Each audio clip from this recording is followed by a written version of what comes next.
Polres Karangasem telah menerapkan sistem tilang elektronik atau Electronic Traffic Law Enforcement (ETLE). Selama penerapan tilang tersebut, tercatat ratusan pelanggar lalu lintas terjaring.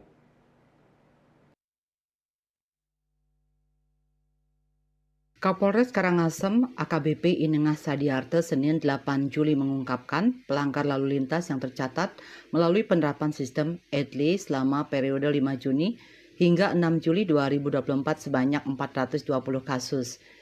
Dengan rincian 83 kasus dikembalikan karena alamat pemilik kendaraan tidak ditemukan atau memiliki kendaraan sudah berpindah alamat, 19 kasus terkonfirmasi dan ditindaklanjuti dengan tilang, dan 318 kasus masih dalam proses pengiriman atau belum dikonfirmasi oleh pelanggar.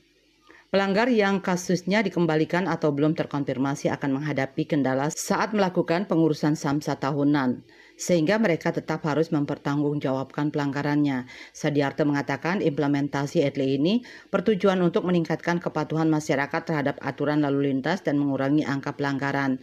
Pihaknya ke depan akan terus melakukan edukasi kepada masyarakat terkait sistem ETLE. Hal itu disosialisasikan melalui berbagai media dan kegiatan langsung di lapangan.